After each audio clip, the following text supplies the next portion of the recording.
अस्सलाम वालेकुम my dear students. आज हम बात करने वाले हैं एक नए टॉपिक के ऊपर जिसका नाम है types of chemical reactions. My dear students, अगर आपके सिलेबस के बारे में बात करें तो आपके सिलेबस में जो रिएक्शंस है वो है combination reactions, decomposition reactions, displacement reactions, precipitation reactions और उसके साथ साथ आपके सिलेबस में है oxidation and reduction reactions also. तो सारे रिएक्शंस के बारे में बात करेंगे, लेकिन आज हम सिर्फ और सिर्फ कॉम्बिनेशन और डिकम्पोजिशन रिएक्शन के बारे में बात करेंगे। तो चलो सबसे पहले हम बात करते हैं कॉम्बिनेशन रिएक्शन के बारे में। तो यहां पे हम लिखेंगे कॉम्बिनेशन रिएक्शंस। शाबाश, यहां पे लिखो कॉम्बिनेशन रिएक्शंस। देखो बेटा, इसमें आपको सिंपली याद रखना है कि कॉम्बिनेशन का मतलब क्या होता है, एक साथ मिलना। जब हम दो चीजों को एक साथ मिलाते हैं तो हम क्या कहते हैं कि हमने दो चीजों को एक साथ मिलाया। ऐसे ही अगर हम रिएक्शन के बारे में बात करते हैं तो रिएक्शन में क्या होता है, यहां हम बोल सकते हैं कि कॉम्बिनेशन रिएक्शन कौन सी रिएक्शन होती है जिसमें दो या दो से ज्यादा रिएक्टेंट्स आपस में कंबाइन होके या आपस में रिएक्ट करके एक सिंगल प्रोडक्ट बनाते हैं। That reaction is simply known as combination reaction. I will repeat it again. Combination reactions are those reactions in which two or more reactants react to each other। या हम बोल सकते हैं कि वो रिएक्शन जिसमें दो या दो से ज्यादा रिएक्टेंट्स आपस में कंबाइन होके एक सिंगल प्रोडक्ट बनाते हैं उसको हम नाम देते हैं कॉम्बिनेशन रिएक्शन। लेकिन अब बेटा यहां पे एक चीज याद रखनी है कि जो हमारे पास कॉम्बिनेशन रिएक्शन होती है उसको तीन केसेस में ऑब्जर्व किया गया है। तीन केसेस मतलब कि ये जो हमारे पास इस कॉम्बिनेशन रिएक्शन में एक सिंगल प्रोडक्ट बनता है बेटा, ये कैसे बनता है। पहला केस क्या है, या तो एलिमेंट प्लस एलिमेंट कंबाइन होगा तो क्या बनाएंगे, कंपाउंड। पहली बात, ये पहला केस है in combination reaction, first case. उसके बाद दूसरा केस क्या है, देखो बेटा मैंने आपको कहा कि कॉम्बिनेशन रिएक्शन में क्या होता है, दो या दो से ज्यादा रिएक्टेंट्स आपस में कंबाइन होकर एक सिंगल प्रोडक्ट बनाते हैं। तो पहला केस क्या है उस केमिकल कॉम्बिनेशन रिएक्शन में, पहला केस है कि अगर एलिमेंट कंबाइन होता है तो यहां पे कंपाउंड बनता है, यानी कि सिंगल प्रोडक्ट बनना चाहिए। और दूसरा केस क्या है, अगर एलिमेंट और कंपाउंड आपस में कंबाइन होता है तो वहां पे भी एक कंपाउंड नया बनता है, न्यू कंपाउंड हम लिख सकते हैं, या सिंपली आप कंपाउंड ही लिखो, नो टेंशन एट ऑल। अच्छा, तीसरा केस क्या है बेटा जो बहुत इंपॉर्टेंट है, कंपाउंड आपस में रिएक्ट करके, कंपाउंड और कंपाउंड आपस में रिएक्ट करके बेटा क्या बनाते हैं, वो भी ये कंपाउंड ही बनाते हैं, या हम बोल सकते हैं वहां पे एक सिंगल प्रोडक्ट बनता है।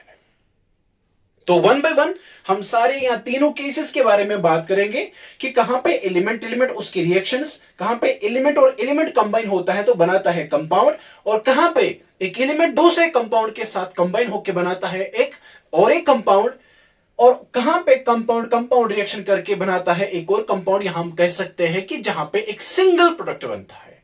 चलो पहला केस क्या है बेटा, पहला केस हमारा है कि अगर एलिमेंट और एलिमेंट आपस में रिएक्ट करके एक सिंगल प्रोडक्ट बनाते हैं या एक सिंगल कंपाउंड बनाते हैं। चलो पहला केस एग्जांपल लेते हैं। चलो बेटा शाबाश, H2 plus O2 gives us H2O। ये कौन सी रिएक्शन है, शाबाश, इट्स अ कॉम्बिनेशन रिएक्शन। क्योंकि मैंने पहले ही बोला आपको कि कॉम्बिनेशन रिएक्शन में क्या होता है बेटा, दो या दो से ज्यादा रिएक्टेंट्स आपस में कंबाइन होकर एक सिंगल प्रोडक्ट बनाते हैं। लेकिन आपने इस केमिकल रिएक्शन को एनालाइज करना है, क्या यहां पे कंपाउंड है, क्या यहां पे एलिमेंट कंपाउंड है, या यहां पे एलिमेंट है। यहां पे एलिमेंट और एलिमेंट है। कौन सा एलिमेंट, हाइड्रोजन और ऑक्सीजन कंबाइन होकर वाटर बनाते हैं। सो ये कौन सा प्रोसेस है? इट इज अ प्रोसेस, ये यहां हम ऐसे बोल सकते हैं ये कौन सा type of chemical reaction? It is a type of chemical reaction जिसको हम नाम देते हैं कॉम्बिनेशन रिएक्शन। बात समझ आ रही है? अच्छा, इसमें कोई और एग्जांपल? शाबाश, जरा एक और एग्जांपल दो इसमें एक और एग्जांपल दो, शाबाश। ऐसे हम नाम इसमें एग्जांपल दे सकते हैं, C+O2 gives us CO2। ये भी कॉम्बिनेशन रिएक्शन है लेकिन कौन सी वाली कॉम्बिनेशन रिएक्शन? जिसमें एलिमेंट एलिमेंट के साथ कंबाइन होके एक कंपाउंड बनाते हैं। या हम ऐसे बोल सकते हैं, it is that type of chemical reaction in which two reactants get combined together to form a single product. Are you getting me my dear students? अच्छा, इसके बाद और एक केस है जो कि है एलिमेंट और कंपाउंड। शाबाश बेटा, जरा इसकी एग्जांपल ले लो हम। अब यहां पे बी क्या कहा हमने कि जब एलिमेंट, और इसकी बहुत सारी एग्जांपल्स है, आप देख सकते हो, क्योंकि यहां पे सिंगल प्रोडक्ट बनना चाहिए बहुत से। देखो, अगर मैं एक और एग्जांपल बोलूं आपको कि अगर हमारे पास होगा बेटा क्या बोलते हैं इसको, नाइट्रोजन हाइड्रोजन। नाइट्रोजन हाइड्रोजन आपस में कंबाइन करके अमोनिया बनाते हैं, और अमोनिया एक सिंगल प्रोडक्ट है। बात समझ आ रही है? यहां आप इसके बगैर भी और एक एग्जांपल ले सकते हो कि अगर आपके पास हाइड्रोजन और क्लोरीन है, वो आपस में क्या कंबाइन करके बनाते हैं? Hydrogen chloride. Getting it? शाबाश। तो बहुत सारी एग्जांपल्स हैं। अब हम बात करेंगे एलिमेंट और कंपाउंड के बारे में। शाबाश। यहां पे जरा मैं अगर बात करूं इसके बारे में, NO+O2 gives us NO2। देखो बेटा, what is this? This is nitric oxide. This is what we call as nitric oxide. तो यहां पे ये कंपाउंड है, तो ये क्या है बेटा? शाबाश, ये है हमारे पास what we call as the element। तो हमारा दूसरा केस यही था कि अगर एलिमेंट कंपाउंड के साथ कंबाइन होके कंपाउंड बनाता है या नया कंपाउंड बनाता है, लेकिन वो एक ही होना चाहिए किसमें? कॉम्बिनेशन रिएक्शन में। तो यही तो यहां पे हो रहा है। नाइट्रिक ऑक्साइड कंबाइन होके ऑक्सीजन के साथ बनाता है नाइट्रोजन डाइऑक्साइड। देखो बेटा, एक चीज मैं यहां पे आप लोगों को याद दिलाना चाहूंगा कि एक होता है बेटा, यहां पे दिखाना चाहूंगा, एक होता है NO जिसको आप नाम देते हैं नाइट्रिक एसिड। एक होता है बेटा NO2 जिसको आप नाम देते हैं नाइट्रोजन डाइऑक्साइड। एक और होता है बेटा क्या? N2O जिसको हम नाम देते हैं नाइट्रस ऑक्साइड। नाइट्रस ऑक्साइड का एक और नाम क्या है बेटा? लाफिंग गैस, है ना?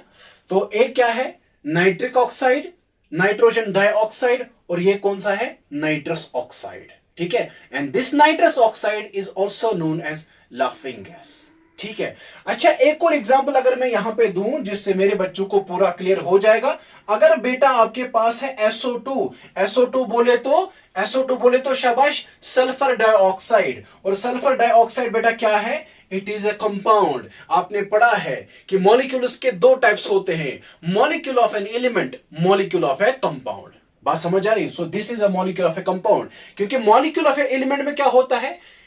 सेम एटम्स होते हैं। A molecule which is made up of same kinds, या only one kind of atoms, तो उसको हम नाम देते हैं molecule of an element। अगर इसी मॉलिक्यूल में डिफरेंट एटम्स कंबाइन होकर एक मॉलिक्यूल बनाते हैं तो उसको हम बोलते हैं molecule of a compound. Are you getting this point? So यहां पे सल्फर डाइऑक्साइड को मैं ऑक्सीजन के साथ रिएक्शन करता हूं।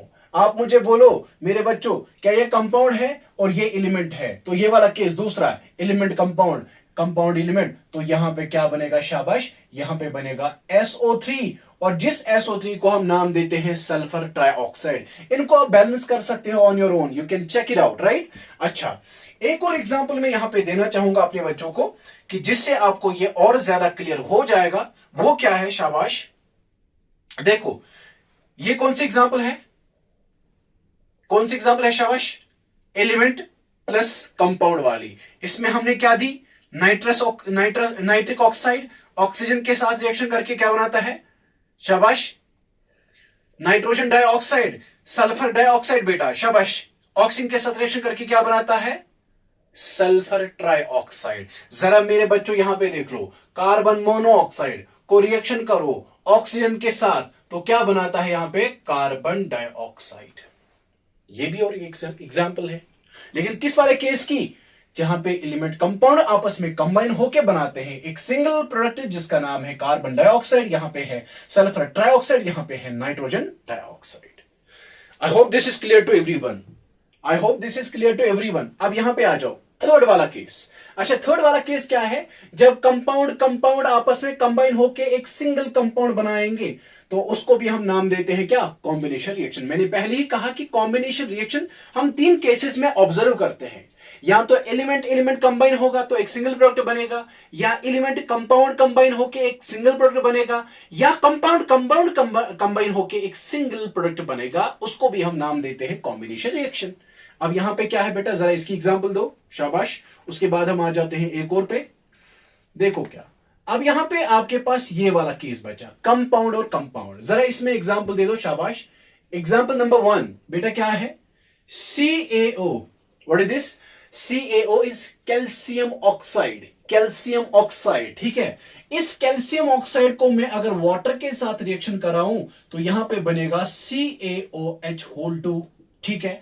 अब मेरे बच्चों को पता है, इससे पहले हमने इसके बारे में जिक्र किया है बहुत बार, this calcium oxide reacts with water and this is a compound and this is also a compound। तो यहां पे हमने यही वाला केस तो पढ़ना है कि जब कंपाउंड कंपाउंड आपस में कंबाइन होके एक सिंगल कंपाउंड बनाएंगे एक कॉम्बिनेशन रिएक्शन में, तो वो हमारा ये वाला केस बन जाता है। समझ में बात आ रही है? तो ये है कौन सा वाला केस, कंपाउंड कंपाउंड, और यहां पे सिंगल प्रोडक्ट बनता है। एक और एग्जांपल इसमें, शाबाश, NH3 प्लस HCl, शाबाश बेटा, कंपाउंड कंपाउंड, शाबाश। क्या बनेगा यहां पे, NH4Cl। NH4Cl बोले तो अमोनियम क्लोराइड, ठीक है। कंपाउंड कंपाउंड, और यहां पे एक और कंपाउंड बना, लेकिन ये सिंगल होना चाहिए क्योंकि हम बात कर रहे हैं किसके बारे में बेटा, कॉम्बिनेशन रिएक्शन में के बारे में, ठीक है। तो कॉम्बिनेशन रिएक्शन के बारे में हमने बहुत सारी बातें की, और हमने ये कहा, नटशल में हमने ये कहा कि जब दो या दो से ज्यादा रिएक्टेंट्स आपस में कंबाइन होकर एक सिंगल प्रोडक्ट बनाएंगे उसको हम नाम देते हैं what we call as combination reaction. अब यहां पे एक और केस देखो बेटा, शाबाश। एक और एग्जांपल यहां पे, शाबाश। एक और एग्जांपल यहां पे दे दो, ये वाली, हाँ, CaO बोलते हो कैल्शियम ऑक्साइड, ठीक है। तो यहां पे इसको SO3 के साथ कंबाइन करो। SO3 क्या होता है, यहां पे देखो सल्फर ट्राइऑक्साइड बेटा, तो यहां पे एक कंपाउंड बनेगा जिसको हम नाम देते हैं CaSO4। CaSO4 का मतलब क्या है, कैल्शियम सल्फेट। कंपाउंड कंपाउंड, एक नया कंपाउंड बना, तो इस रिएक्शन को हम बोलते हैं what we call as combination reaction. Is it clear to you, is it clear to you my dear students? तो चलो हम आगे चलते हैं, एक और रिएक्शन के बारे में बात करते हैं, जिस रिएक्शन का नाम है बेटा what we call as the decomposition reaction. चलो इसको यहां पे मिटाते हैं, तो हम एक और रिएक्शन के बारे में बात करते हैं और फिर यहां पे इस वीडियो को खत्म करते हैं उस डिकम्पोजिशन रिएक्शन के बाद ही, ठीक है, शाबाश। बट एक चीज याद रखना मेरे बच्चों कि कहीं पे अगर आपको इससे ज्यादा मिले कंटेंट, अगर इससे ज्यादा मिले तो ले लो सारे कंटेंट्स और अपना फायदा उठाओ। ये नहीं, लिमिटेड नहीं रहना चाहिए। You are my students, you are my kids, तो एक ही चीज पे टिके मत रहो। जहां पे आपको अच्छा कंटेंट मिले ले लो, हर जगह ले लो, हर जगह। डोंट बी नैरो माइंडेड, हाँ, यस। अच्छा, अब हमारा एक और टाइप है केमिकल रिएक्शंस का बेटा, वो क्या है, वो है डिकम्पोजिशन रिएक्शंस, ठीक है, वो है हमारा डिकम्पोजिशन रिएक्शंस। चलो यहां पे लिखते हैं डिकम्पोजिशन रिएक्शंस, डिकम्पोजिशन रिएक्शंस, शाबाश। ये दूसरा है, पहला हमने पढ़ा कॉम्बिनेशन रिएक्शन, तो अब हम पढ़ने जा रहे हैं decomposition reaction. Remember one thing my dear students, कि जो हमने इससे पहले कॉम्बिनेशन रिएक्शन पढ़ा था, this decomposition reaction is the opposite of combination reaction. Point to be noted. क्या कहा मैंने, कि ये जो हमारे पास डिकम्पोजिशन रिएक्शंस होती है बेटा, these decomposition reactions are opposite to the combination reactions. What does that mean? कि हमने कहा कॉम्बिनेशन रिएक्शन में दो या दो से ज्यादा रिएक्टेंट्स आपस में कंबाइन होके एक सिंगल प्रोडक्ट बनाते हैं, लेकिन यहां पे क्या होता होगा, एक सिंगल रिएक्टेंट ब्रेक होता होगा, स्प्लिट होता होगा दो या दो से ज्यादा प्रोडक्ट्स में। बात सिंपल है। तो अगर आपको लिखना होगा, इसकी डेफिनेशन लिखनी होगी, तो what you people are going to write down कि those reactions in which a single product is broken down into two or more reactants, those chemical reactions are called decomposition chemical reactions. बात समझ आ रही है? लेकिन यहां पे भी मेरे बच्चों को कुछ बातें याद रखनी है। देखो बेटा, अगर आपके पास कोई सिंगल रिएक्टेंट है और आपने उस रिएक्टेंट को ब्रेक करना है, आपने क्या करना है बेटा, उस रिएक्टेंट को आपने ब्रेक करना है, लेकिन उस रिएक्टेंट को स्प्लिट करने के लिए जो आपके पास एनर्जी होगी, that energy may be in the form of 3 types. जो एनर्जी आप एक रिएक्टेंट को स्प्लिट करने के लिए यूज करोगे बेटा, वो 3 टाइप्स की हो सकती है, वो 3 प्रकार की हो सकती है। या तो वो लाइट एनर्जी हो सकती है, जिसको आप सनलाइट बोलो, ठीक है, या तो वो इलेक्ट्रिकल एनर्जी हो सकती है, या आप इलेक्ट्रिक करंट बोलो सीधे, या तो वो हीट के फॉर्म में हो सकती है। एक रिएक्टेंट को तोड़ने के लिए जो आप एनर्जी यूज करोगे बेटा, वो 3 टाइप्स की हो सकती है। कौन कौन सी? लाइट एनर्जी, शाबाश, हीट एनर्जी और इलेक्ट्रिकल एनर्जी। तो सबकी एग्जांपल्स देते हैं, क्लियर हो जाएगा। सबसे पहले हम पढ़ेंगे, इसमें 3 टाइप्स है, शाबाश। पहली कौन सी है? पहला है, इसमें पहला टाइप जो है थर्मोलिटिक डिकम्पोजिशन रिएक्शन। थर्मोलिटिक डिकम्पोजिशन रिएक्शंस, शाबाश। अच्छा बेटा, यहां पे याद रखो, ये जो हमारे पास थर्मोलिटिक रिएक्शंस होती है, what do you mean by the thermolytic reactions? पहले ही मैंने कहा कि बेटा, अगर आपके पास एक केमिकल रिएक्शन में एक रिएक्टेंट को स्प्लिट करना है बेटा, आपने क्या करना है, या तो आप हीट एनर्जी यूज करोगे, या तो आप लाइट एनर्जी यूज कर सकते हो, या तो आप इलेक्ट्रिकल एनर्जी यूज कर सकते हो। पहला केस जो हम पढ़ने जा रहे हैं, दैट इज हीट एनर्जी। यानी कि वो डिकम्पोजिशन रिएक्शन जहां पे आप एक रिएक्टेंट को तोड़ने के लिए, स्प्लिट करने के लिए क्या यूज कर रहे हो बेटा? हीट एनर्जी यूज कर रहे हो। That decomposition reaction is known as thermolytic decomposition reaction. ऐसा भी लिख सकते हैं आप कि those decomposition reactions where the heat energy is used to split a reactant into 2 or more products is simply known as thermolytic decomposition reactions. Example देते हैं बेटा, एग्जाम्पल देते हैं। इसमें एग्जाम्पल, सबसे पहली एग्जाम्पल ये है, अगर आपके पास कैल्शियम कार्बोनेट है CaCO3, जब आप कैल्शियम कार्बोनेट को हीट करते हो बेटा, आपको क्या मिलता है? आपको मिलता है CaO और मिलता है CO2, carbon dioxide plus calcium oxide. तो ये क्या हमने किया, इस सिंगल रिएक्टेंट को हमने क्या किया? स्प्लिट किया bye means of heat, bye means of heat. तो हमारे पास क्या आया? हमारे पास कैल्शियम ऑक्साइड आया और कार्बन डाइऑक्साइड आया। बात समझ आ रही है? एक और एग्जांपल हमारे पास है, KClO3, जिसको हम नाम देते हैं पोटेशियम क्लोरेट, बेटा अगर आपने पोटेशियम क्लोरेट को क्या दी? हीट दी, शाबाश। तो यहां पे क्या होगा? शाबाश, यहां पे KCl प्लस O2 निकलेगा।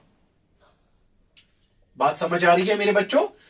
आप फिर उसको बैलेंस कर सकते हो। It's very easy for you people now, because you have already read about it कि कौन कौन सा तरीका है केमिकल रिएक्शन को बैलेंस करने का, वो तो हमने पढ़े हैं। तो अब आप आराम से इन केमिकल इक्वेशंस को बैलेंस कर सकते हो। अच्छा, एक और एग्जांपल यहां पे मैं देना चाहूंगा बेटा, कि आपने पढ़ा है कि जो आपके पास हाइड्रस साल्ट्स होते हैं बेटा, आपके पास 2 टाइप्स के साल्ट्स हो सकते हैं। एक होता है हाइड्रस साल्ट और दूसरा होता है एनहाइड्रस साल्ट। वो साल्ट जिसमें वाटर कंटेंट प्रेजेंट होगा उसको हम सिंपली बोलेंगे, या हम ऐसे बोल सकते हैं वो साल्ट जिसके साथ होगा वाटर ऑफ क्रिस्टलाइजेशन उसको बोलते हैं हाइड्रस साल्ट, और वो साल्ट जिसमें वाटर ऑफ क्रिस्टलाइजेशन कुछ भी नहीं होगा उसको हम सिंपली नाम देते हैं anhydrous salt. The salt which contains water is simply known as hydrous salt, and the salt which do not contain any water content उसको हम बोलते हैं anhydrous salt। इसी तरह हमारे पास एक साल्ट है जिसका नाम है मेरे बच्चों FeSO4। हाँ, FeSO4 यहां CuSO4, चलो FeSO4 से ही लेते हैं। FeSO4 FeSO4 dot 7 times H2O। शाबाश, इसको देखना अच्छे से और यहां पे याद रखना चीजें मैं क्या बोलूंगा। देखो बेटा, आपके पास एक हाइड्रस साल्ट है। अब ये देखो, यहां ये काटो, अगर मैं ये 7 के वाटर मॉलिक्यूल्स काटू तो क्या बनेगा? वहां पे साल्ट है और साल्ट का नाम क्या है? FeSO4। लेकिन अभी कौन सा साल्ट है? मैंने हाथ रखा हुआ है ना इसके ऊपर, वाटर के मॉलिक्यूल्स के ऊपर मैंने हाथ रखा हुआ है। अभी जो आपके पास साल्ट है वो कौन सा साल्ट है? दैट इज एनहाइड्रस साल्ट, क्योंकि अभी उसमें वाटर कंटेंट बिल्कुल प्रेजेंट नहीं है, अभी उसमें कोई वाटर मॉलिक्यूल बिल्कुल भी नहीं है, तो इसलिए हम उसको नाम देते हैं एनहाइड्रस साल्ट। लेकिन एज सुन एज पॉसिबल मैंने अपना हाथ हटाया, अब इसके साथ कितने वाटर मॉलिक्यूल्स है? 7 वाटर मॉलिक्यूल्स है, तो ये बन गया मेरा हाइड्रस साल्ट। हाइड्रस साल्ट हम बोल सकते हैं, गेटिंग इट।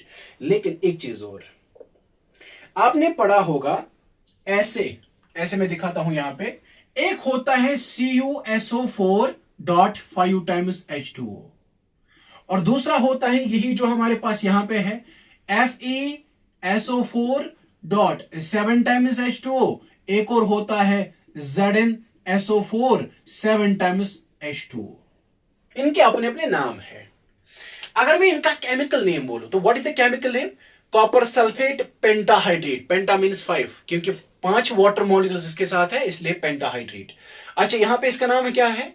फेरस सल्फेट और हेप्टाहाइड्रेट, क्योंकि 7 वाटर मॉलिक्यूल्स है। अच्छा, इसका नाम क्या है? Zinc sulphate heptahydrate. अगर इनके कॉमन नेम के बारे में बात की जाए, इसको क्या बोलते हैं? शाबाश, इसको बोलते हैं ब्लू विट्रॉल, ब्लू विट्रॉल।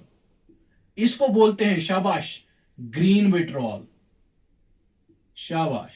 अच्छा, इसको बोलते हैं व्हाइट विट्रॉल। ये चीजें याद रखनी है क्योंकि आगे आगे आपको ये काम आएंगे, ठीक है। अब यहां पे हमारे पास कौन सा है? हमारे पास है यहां पे ग्रीन विट्रॉल जिसका नाम है फेरस सल्फेट हेप्टाहाइड्रेट। इसी तरह जो हमारे पास ये FeSO4 7 टाइम्स H2O, जब हम इसको हीट देते हैं तो यहां पे क्या होता है? FeSO4 प्लस 7 टाइम्स H2O, यानी कि 7 वाटर मॉलिक्यूल्स क्या निकलते हैं? बाहर निकलते हैं। बट एक चीज अपने बच्चों को यहां पे लॉजिक बोलना चाहूंगा, वो ये है बच्चा, आप जब अपनी बुक देखोगे ना वहां पे इसके ब्रैकेट में लिखा होगा लिक्विड।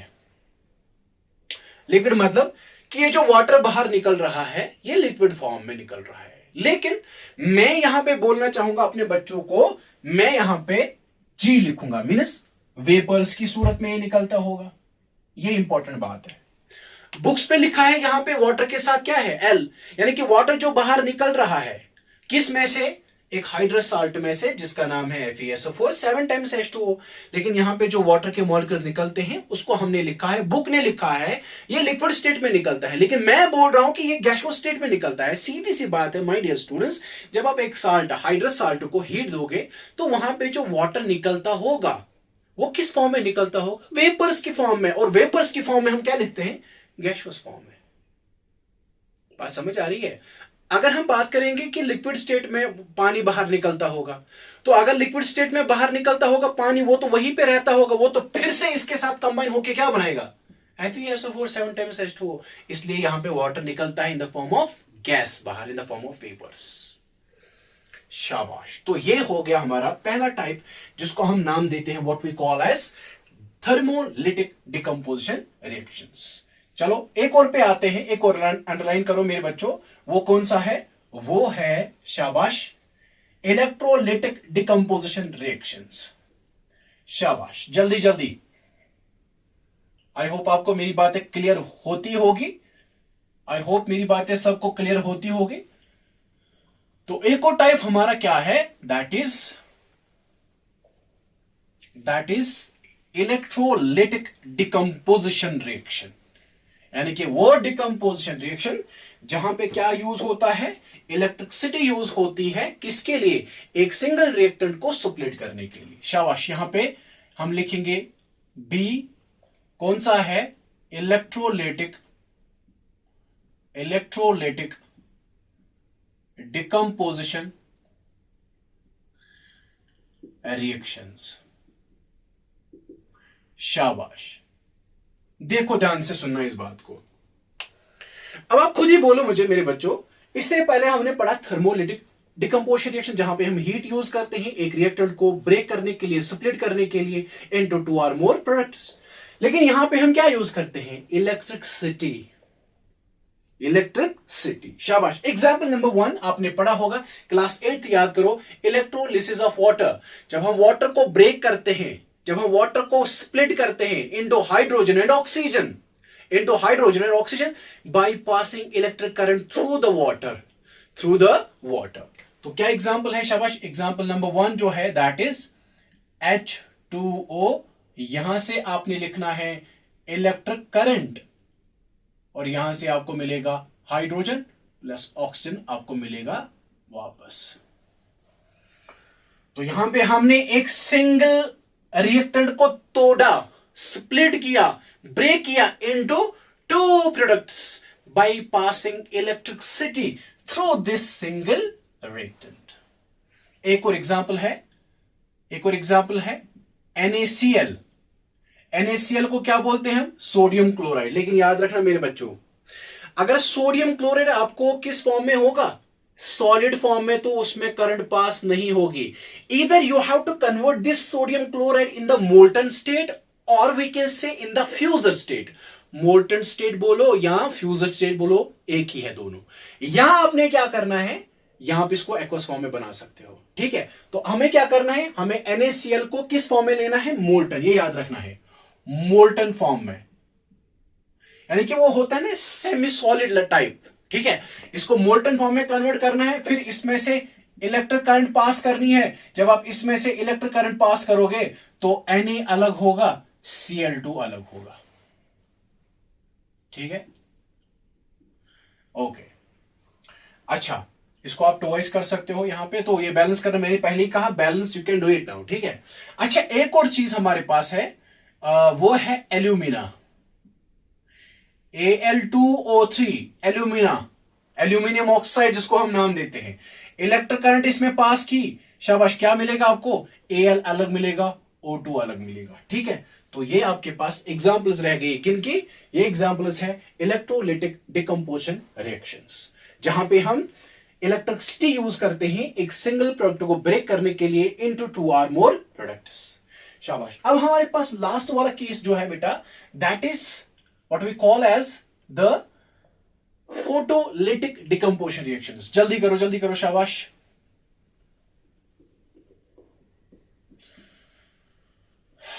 Photolytic decomposition reactions,